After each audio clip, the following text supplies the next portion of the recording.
Buenas tardes, a continuación les mostraré el montaje experimental de la práctica del experimento, efecto de variar la masa, radio de curvatura y fuerza centrípeta de un objeto que describe una trayectoria circular. Entonces, ¿de qué consiste el experimento? Entonces, consiste de una masa, de una plataforma rotante, de un eje central, un eje lateral, una masa de 3 aros, unas masas suspendidas que posteriormente van a ser medidas en la balanza. Además, se requiere de un nivel para nivelar la plataforma.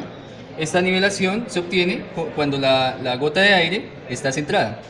Además, en esta práctica se necesita un cronómetro para contabilizar cierto número de oscilaciones que son indicadas por el profesor.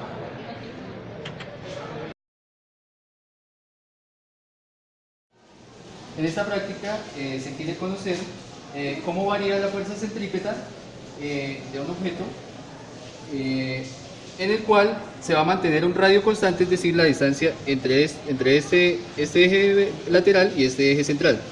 Entonces lo que se va a hacer es que se van a variar las masas que van a estar suspendidas de esta polea. Inicialmente se va a probar con una.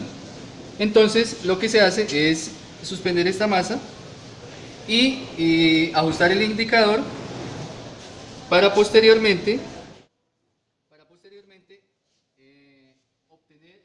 realizar una medición de periodos asociados. O sea, la idea es ajustar este indicador. No, espere. Quede en la posición, en la misma posición en la que quedó después de ser elongado por la masa suspendida de la polea.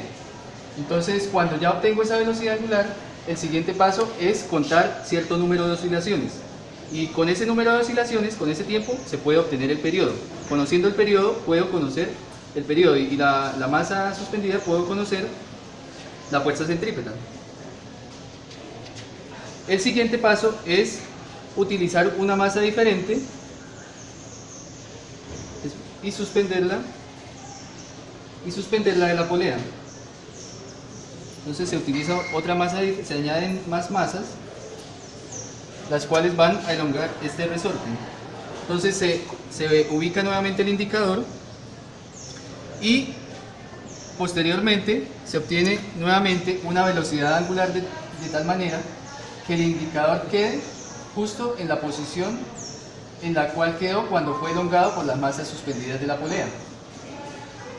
Nuevamente vamos a contabilizar cierto número de oscilaciones para conocer el periodo. Siempre ese número de oscilaciones se debe conocer, se debe calcular de tal manera que la velocidad angular mantenga constante. Esto se sabe si el indicador permanece en la posición. Parte del experimento, lo que se va a variar es el radio y se va a mantener una masa constante. Entonces la masa que se va a dejar suspendida va a ser la misma. Entonces estas masas tienen que ser medidas en la balanza para verificar el peso que viene de fábrica. Nuevamente tenemos que registrar la posición del indicador y posteriormente se debe obtener una velocidad angular de tal manera que sea constante y que sea la misma que corresponde a cierto periodo de rotación. Entonces vamos a contabilizar cierto número de oscilaciones que correspondan a una misma velocidad angular mientras el indicador esté en la posición de equilibrio. Posteriormente se debe variar el radio. La masa suspendida seguirá siendo la misma. Entonces se va a mover este eje paralelo para un radio diferente y usando la misma masa suspendida. Nuevamente ajustamos aquí el indicador y continuamos obteniendo la velocidad angular de tal manera que se ajuste con el indicador. El siguiente paso es contabilizar las oscilaciones. Con estas oscilaciones puedo conocer la fuerza centrípeta, puedo conocer el periodo y de tal manera la fuerza centrípeta. Vamos a continuar midiendo para diferentes radios. Entonces nuevamente variamos el radio, colocamos la misma masa suspendida a la polea, reajustamos aquí en el indicador y volvemos a obtener una velocidad angular de tal manera que se ajuste el indicador. Y nuevamente contabilizamos el tiempo para determinado número de oscilaciones y así se puede seguir.